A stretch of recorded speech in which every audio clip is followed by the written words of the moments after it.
Hi, everyone. Welcome back. That sounded really overly chipper. Hi, everyone. Better, right? I've been asked to read an official notice from the AIGA brass. Very serious. Thank you all for your patience during the breakout sessions earlier today. It didn't go as planned. We had one less room open for breakouts. That won't happen again. And to ensure everyone gets into the session they want to see, we've opened up the spaces to allow for standing room. Please stay out of the doorway and aisles. I added the please. And please, another ad, be nice to our volunteers. Okay, yes.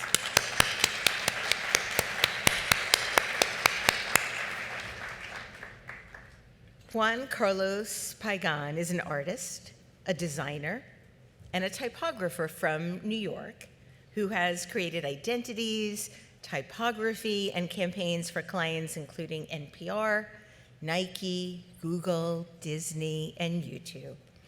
He has also designed cover art for publications including the New York Times, the Washington Post, Rolling Stone, and Variety. In 2017, Juan co-founded Sunday Afternoon.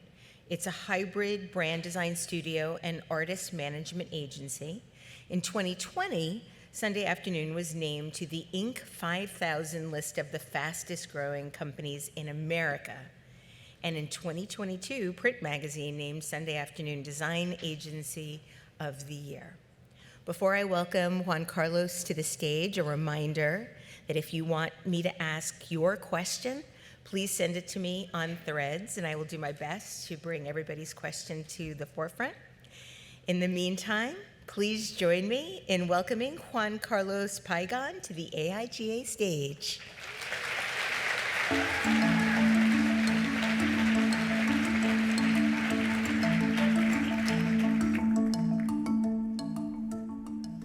Hello, everyone. Thank you for being here today. You could be enjoying this beautiful, pristine autumn day, but you're here with me, and I appreciate that.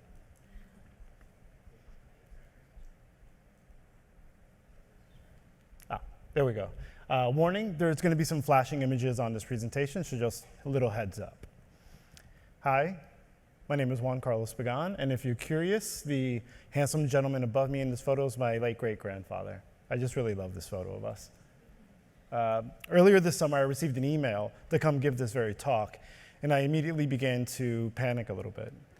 I began to panic because upon review, my work is kind of all over the place. There's a wide variety of different styles, outputs, ranging from editorial to brand identity to typography. This is just a sort of capture of some of the work I've been fortunate enough to do over the past few years. And you can see here it ranges from book design to identity to typography to cover art for the New York Times. That's because I am first and foremost a designer. I play an illustrator on TV. I am a lettering artist, and I am most certainly a type person. So I thought it might make sense, in order to give this talk to you and make sense of my work, to bucket things in areas of interest. These are areas that have impacted the way I see work, the way I make work, the way I view the world, right? But it might make sense to start from the beginning. This guy was obsessed with Magic Eye. I don't know if you guys all know what Magic Eye is. Yeah? Okay, great. They were these torturous books that you would get that would have these patterns inside, page after page of patterns. And you would stare at them for an ungodly amount of time until one of two things happened, until an image magically emerged from the pattern, or you would get a splitting headache. Not mutually exclusive. I was also obsessed with MC Escher, like everyone else, and his ability to sort of manipulate perspectives. My small little brain couldn't really make sense of how he did it, and I was kind of obsessed. I took those interests to my undergraduate studies at Parsons School of Design, where I got my BFA in communication design, back when these two were still together. There were simpler times. And I did my postgraduate studies in typeface design at the Cooper Union. And I was making some weird, funny stuff, right? My first typeface, Malleable Grotesque, attempted to capture the idea of soft metal when heated up in a 7-weight, 15-font family. And a hardworking newspaper typeface that introduced broad-nibbed strokes to the Roman, and some M-theory Dwiggin stuff in the italic, nerdy type stuff, okay? And it was around this time during university that I became aware and introduced to the work of Saul Bass and the great Herb Lubalin and his cohort, Alan and Luis, of course, and their ability to sort of tell stories with typography. This is not a unique story. I was blown away by this, like many of you as well. When you see the ability of designers to manipulate letter forms in such a way to reinforce narratives, tell stories. I mean, even if you can't read, you kind of understand what's going on here, and I really love that. It was as if these weird people, designers, were hiding these stories in plain sight, and I wanted to make work just like that. And I had a really great opportunity when this small company reached out to me, Pinterest. At the time, they were using this beautiful script typeface called BelloScript, by a foundry called Underwear in the Netherlands. And they were pretty happy with it, but it wasn't really telling their story. They were around 10,000 users at the time, and they felt that they were really going to move forward and become a big product, and they were. But they weren't really telling their story, and their story was the fact that they kind of invented a word, right? Like Pinterest, we take it for granted because it's a part of popular vernacular, but at the time, it didn't really make sense. Even I couldn't pronounce the word Pinterest when they came to me. I was like, what? What the fuck is this? Is pinning and interest, you bring them together, okay, Pinterest, I got it. But they needed a little help telling that story, and the map pin was a way in which that you could, in the real physical world, save and pin things you like, and they wanted to capture that digitally, and that's how we got this. But this was born out of a weird exercise in creating this, which is this weird connecting italic like logo type with a discretionary ST ligature to balance out the weight of the P. It was weird and funky and unique, and that allowed us to sort of help tell the story typographically, which is what's happening here, right? That little like pin at the bottom of the P of the Pinterest is the digital map pin. And it was really rewarding to see them use it everywhere. They really embraced this as a part of their storytelling as an agent, as a company, and put it outward into the world. A few years later, I got an email from Jamie Robinson and Lisa Cluin. They run an advertising agency called Joan, and this was their logo type. And they invited me to come and talk about their identity. And I asked them the very obvious question, why did you name your agency Joan? I don't understand. And they proceeded to list off just an endless list of badass women by the name of Joan. Joan Jett, Joan of Arc, Joan Dillion. I mean, the list is pretty insane, right? So I look back at their logo and I'm like, yeah, maybe this doesn't capture really the attitude that you're going for as a women-led advertising agency. And I couldn't get away from the fact that one of those Joans yielded a sword, and I thought that was really fucking cool. So I took that idea and allowed that to sort of help me draw one of the letter forms, which is a J in Joan, and that became the basis for their logo type, balancing out the weight of the descending J with the descending N. And for me, this really sort of captured the spirit of Joan. It puts a stake in the ground for the agency that they are and the kind of work that they want to make. And hopefully they're really happy with it. They're still using it, so I think they're happy with it. In 2019, I got an interesting call from the New York Times. They were set to release a series of articles about educating Generation Z in total. And all these different articles captured the idea of educating a cohort of a generation of people in very different ways. They were tangentially related, but it wasn't very singular. And I kept thinking about how do I create a piece of cover art to capture all these disparate ideas of educating a whole generation of people. And I started, like many designers do, staring at letters, right? I was staring at this letter Z, trying to see if something would emerge, and luckily, I was looking in the wrong places. It wasn't the letter Z. I needed to look into counterforms. the letter Z has these counterforms that almost look like two pencils that are coming in and drawing it, right? Educating Gen Z. The story was there in plain sight. I just had to look in the counter space, not into physical space, right? So, let's see.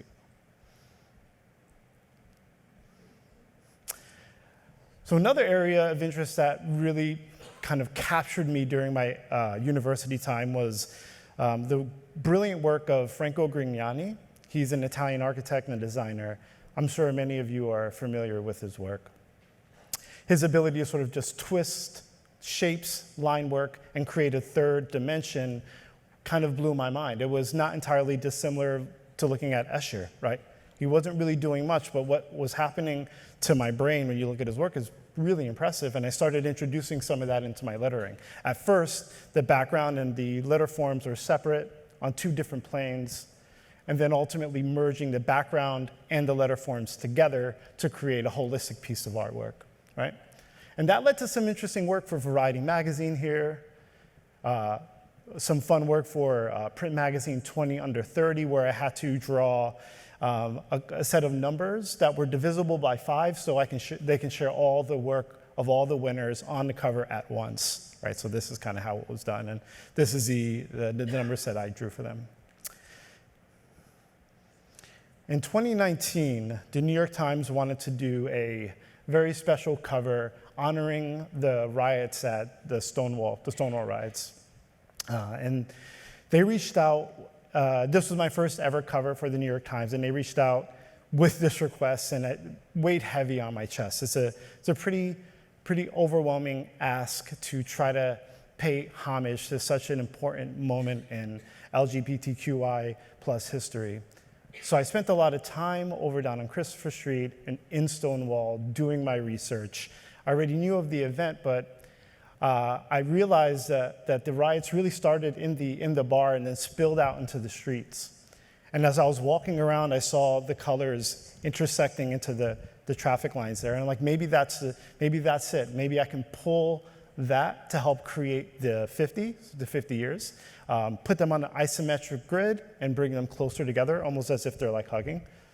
And then through the rainbow behind the 5-0, bringing it all together, right? So instead of separating the colors on the individual lines, making one big rainbow to inclusively capture all the colors. And that became the cover art for the New York Times for 50 Years of Pride. Covert messages. This is another area of interest that I want to talk a little bit about. As a designer, we're fortunate enough to tell very obvious stories, like the family's logo that Herb Lubalin did, stuff that hits you really fast, you can understand it right away. But we also have the luxury of telling stories that are a little bit more subliminal, subversive, that sit right underneath. You might not understand it, you might not really know what's happening, but you can feel it. Something's there that's kind of speaking to you, maybe whispering. In 2017, the Major League Baseball reached out to Kevin Cantrell, brilliant designer, and myself to work on a custom trophy for the home run king. So they have a home run derby every year, and they crown a king, and they give that person a bat as a trophy. And I got very excited. I grew up watching baseball, going to baseball games. So I'm like, Kevin, I got it, don't worry. I drew this, sent it over to him. I'm like, they're gonna love it. I put the Nike swoosh on the tittle of the eye. I'm like, they're gonna fucking love it, don't worry, we're good. We even carved it into a bat to show them, and they were like, yeah, no, this is not it. Went back to the drawing board, and we got a little bit closer typographically to what they wanted. We took a black letter. I drew this italic black letter, which really doesn't exist in black letters. Black letters are more sort of upright. I did this like really cool slanted italic things with, some of these moments like reaching out and touching each other, had the speed and the power of a baseball swinger, but it was still missing something. It was missing almost the auditory nature. If you guys have had the pleasure of sitting inside of a baseball field and hearing a home run crack off of a bat, it's a unique sound. It has almost an auditory, it almost feels like it's gonna shatter the bat itself, right? So me and Kevin started to play a little game. I would start drawing some stuff to this lettering, and sending it over to him in Utah, and he would draw some stuff and send it back to me in New York. And we never said no. It was like a game of improv where we just kept adding and adding and adding. And we ended up with this. This nonsense was a real experiment with my friend, who's also a great designer, in addition. And instead of subtracting, adding more and more and more. And you can almost feel what it sounds like when a baseball hits the sweet spot of a bat and ripples off, right? And that became laser etched into the bat, which you're seeing the final product of now. Thank you, thank you.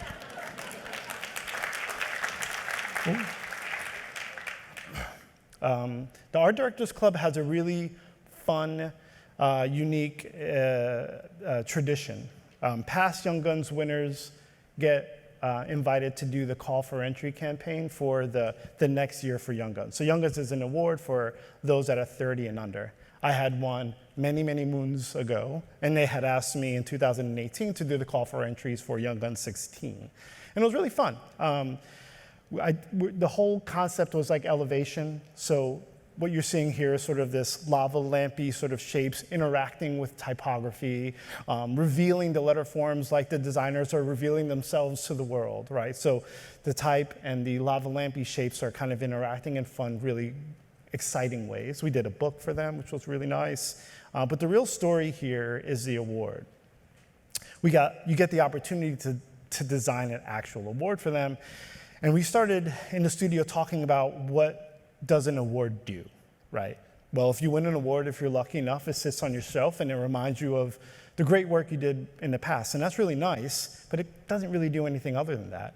What if you can design an award that constantly reminds you to push beyond what you think is physically and humanly possible? So we created the first ever levitating award. The way we made this, the video's too long and they'll kick me off stage if I played it, but it's on my website and it's on the Sunday Afternoon website. You can see how we made it. Long story short, it's a magnet. But yeah, that was the Young Guns 16 award, right? I needn't tell everyone here how crazy 2020 was. It was a time that was pretty difficult for the world, including myself. It was really heavy for me. It felt like we all were there was a lot of tension between people, rightfully so. There was a lot of stuff that needed to be discussed and approached, and it was just a heavy time. But like many of us, we were also trying to get on with our daily lives. We all have families and jobs and obligations, and at the time I was on the board of the TDC with Bobby, and I was asked to be the chair of the TDC 67 call for entries. And I was also tasked with designing that year's competition. And at the same time, I was living in Europe, and I kept seeing these letter forms pop up everywhere.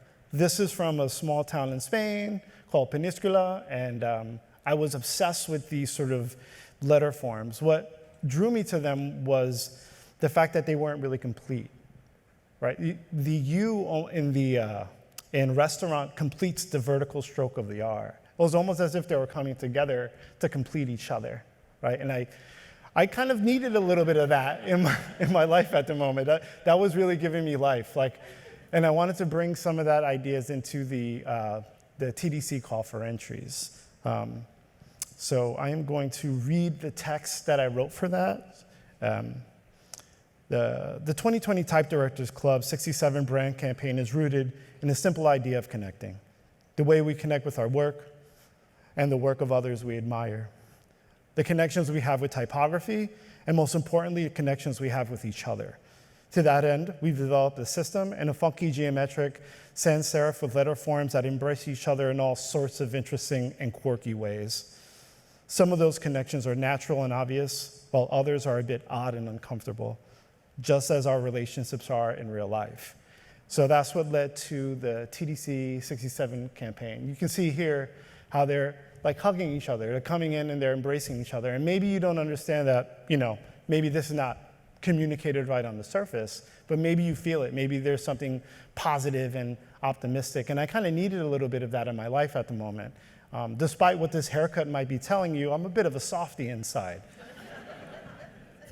So this was the system as it sort of unfolded, and it really became fun. The TDC is a complicated organization in that the book is like the 42nd book, and it's the 67th communication competition, and it's a 24th design type competition. So it needed to work in a whole bunch of different permutations. But the output was really, really fun. Once we got the system put together, it all felt like I was playing with Lego pieces that wanted to snap into each other and hold each other in fun ways. And I got really kind of excited by this one. So I'm just flipping through. And of course, the coveted 42nd annual, which means a lot to me. I used to sit in the Barnes & Nobles when I was in college and just flip through this book. So it was quite an honor to get to design it. I have 3 minutes left. I just want to talk a little bit about Sunday Afternoon. I run a studio called Sunday Afternoon. It's a artist management and design studio. Those are my partners, Rich Tu, Ahmed Klink, Audrey Poole. They make me look better, smarter every day, and I'm honored that I get to do work with them. And the studio is interesting, right? Like we get to bring on larger projects into the studio and work with our artists that are on the roster occasionally. It allows us to pursue our own and collective areas of interest, right? If I could be so bold as to leave you with one piece of advice, it would be to continue to pursue those areas of interest that you find interesting. Those things that might have affected you when you were a kid, bring it into your work now, experiment. The worst that can happen is you don't really love the work, and at least then you know, and you can move on. But embrace your areas of interest, allow it to affect your work, experiment. I think it will lead you down some really fun, beautiful paths. So thank you very much.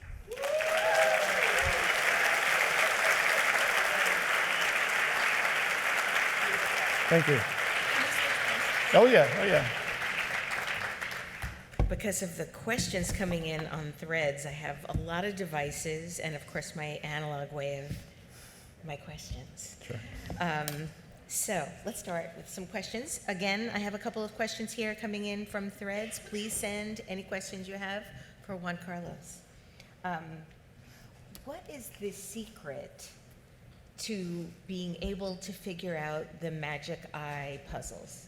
Yeah, I think you have to cross your eye. I think you stare at it and you cross your eye. I have done that. I have tried for years, decades. I have never once figured it out. They're torture devices. They truly are. Yeah, it's hard. And how long does it take for you to see them? You know, when I was a kid, I can see it fast, and I think as I got older, I think I got worse. I think it's really like meant for child eyes. Okay. Yeah, I think. That makes sense. Yeah. Okay, I feel a little bit better. Yeah. I love how you said, I got an interesting call from the New York Times. Like, I got an interesting call from President Obama. So how long did it take for you to see that negative space for the pencils? Too long. Okay, good. Yeah. Don't let anyone lie to you. Designers sometimes spend an inordinate amount of time just looking at letters. Well, you have all that experience with the magic eye. Right. I think it took me far too long. I think it was over a week of experimenting with stuff and staring at the letter Z until I was like, wait, it's staring at me. It's right there. It's in the counter forms. And you almost feel stupid when you discover something like that because you're like, it's been looking at me the whole time. But it's also very delightful. The difference between us is that when I see that you see that, I think he's a genius, not that he's stupid. Thank you. Tell me about how you are able to manage artists and designers and still have a design studio. Because it seems like, especially designers are like some of the most difficult, finicky people in the world. Yeah, that's a good question. That's because I don't manage the artists myself. Okay. Yeah, we have a brilliant artist manager, Audrey Poole. She was in that photo of us while we're eating dumplings. She was the one sitting next to me, and she's incredible at her job, and she does the hard work of wrangling these cats of designers, illustrators, directors on our roster. Yeah. And so how do those two disciplines or businesses intersect or live next to each other? Yeah, exactly. It sounds contradictory, but it actually works really well, mostly because these creative people, whether you're an illustrator or a designer or a director, you want to pursue your own interests. So that's what they do. and Sunday afternoon helps broker those relationships. But when we, as a studio, bring on larger projects, we get to scope them into some of that work. Okay. So we're essentially, I just try to create a structure in which I can play with my friends and get paid to do it. Okay. That's really it. So ulterior motives. Yeah, Okay, I'm going to go to the questions from our audience. sounds good. This is from David John Walker. He asks, hi, David. Can you describe the origin of your love affair with the use of color? Use of color, that's a really good question. I don't know if there's an origin. I think we're all attracted to colors. It's just, which colors, right? Like I have a pretty saturated palette, I think. I like deep saturated colors. Not in my not like in my living room or not in my life, but in my work, I like deep, heavy saturated colors. And that's just because maybe a sensory experience. I like to see rich colors on screen or printed. But I don't think there's a really good answer to that other than I just love colors and I like playing with them. Yeah. I want to add to that question and expand it just a little bit. Talk about your origin of the love affair you have with overlapping letter forms and numbers. Yeah, I think maybe it might have something to do with being a typographer, studying type design. These letter forms are systematic, so you're designing systems and they all have their own space. And maybe there's just a desire to crash those spaces to see what happens. Kind of breaking that rule, but doing it in a way that feels appropriate for the project. But studying type design is a really systems-based thing. And it's nice to maybe collide and break those rules on occasion. Yeah. I have a question here from Andy Otis. Hi, Andy.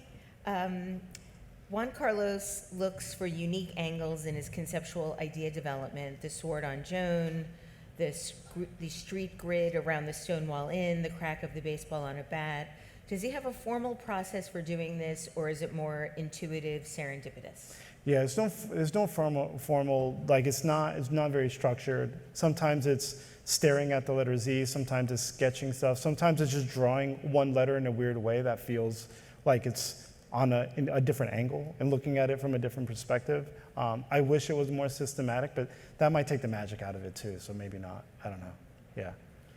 I have a question here from eWebs. Can you speak to accessibility when designing fonts or logos? Yeah, that's a really great question. I think there's always going to be sort of an initial barrier when you're designing fonts because you're designing systems for people who essentially know how to write and read. So there's a barrier there, right? Other than that, it's about being able to read in letter forms in the right context. I think a lot of my work is challenging in certain contexts, and I think it's okay because you're reading maybe one word or the 5-0, 2 characters next to each other. But if you're designing a full typographic system, that can be less accessible if you're being challenging. So I think it's being aware of the context and the output for the typeface versus a logo type, for instance. Yeah. Have you designed typography in other languages? No. I wouldn't feel comfortable designing in other scripts that I don't speak. So I would if I were to design a typeface that would have Cyrillic, I would work with someone who spoke Russian or lived in Eastern Europe, right? I think that would be appropriate. I don't think it would feel right for me to really draw letters that I can't speak to. Yeah. I have a question from Alan Filsuf.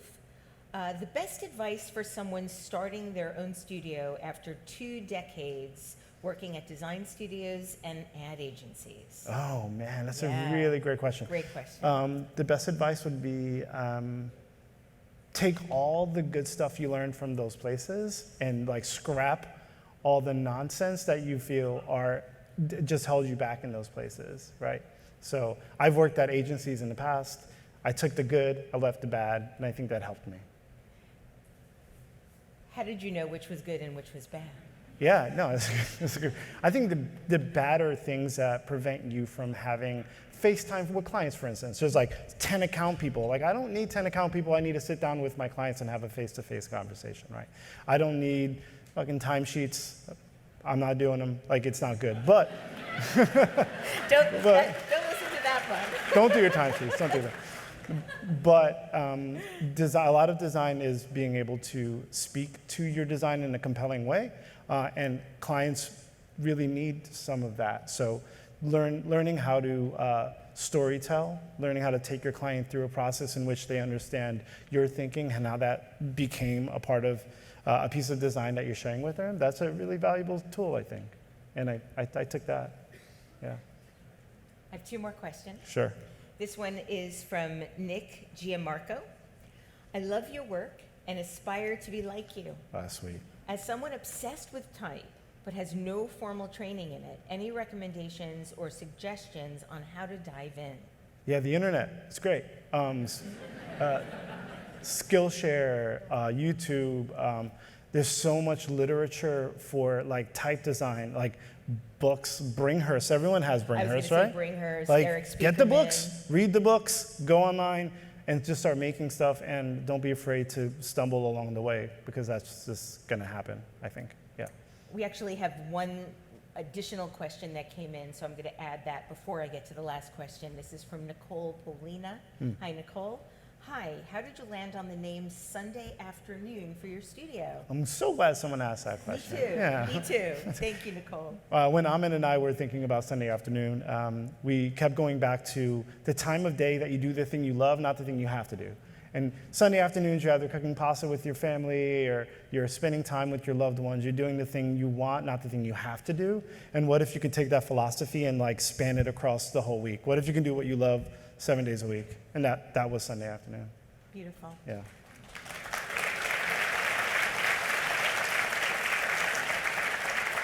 There are more questions now that are piling in, so I'm going to ask you to please look at the questions Okay. on my thread. On your thread, okay. And this way you can maybe answer them for the people. I'm going to Awesome. end with this last question. It's from Alberto Rigao. And he wrote it in both Spanish and English, so I'm going to try to do both. ¿Cómo inyectas tu voz dentro de la voz del cliente? How do you negotiate your own voice versus the client's? You know, How did I do, by the way, with that? I think you did okay. I think my wife here terrible. is from That means Spain. She'll be able terrible. to tell you if you did okay or not. Yeah. Oh, Okay. I got Good. a thumbs up. Excellent.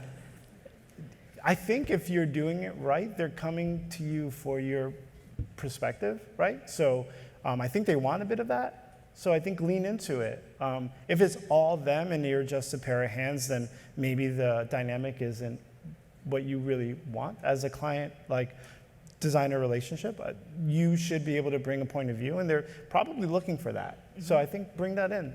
I was uniquely surprised. All these areas of interest are like very weird, right? They're different. But once I started sharing them with my clients, there were positive responses. And I think you would be surprised by how people respond to your own interests and bringing that into their work and their business. I think they will respond really well to that. Yeah, I mean, one thing that I often do when clients want something very specific, but I have a very specific idea of what I think will work, Sure. is do both. Yeah, that's great too. But also it goes back to sharing, like speaking to the work in a way that's compelling, and they understand why you're making these decisions. You're not decorating for them. You're helping them solve communications problems, right? I think about how unique our piece, like our business is. They come to us with like problems. They don't know what they're getting, and then we're supposed to like make it. I'm really sympathetic to someone writing me a check and not knowing what they're going to get. So like that, be sensitive to their perspective as well, because that's an uneasy feeling, you know? Yeah. Well, there's a bunch more questions for you, Juan Okay, Carlos. great. So thank you so much. Thank you. Thank you. Thank you.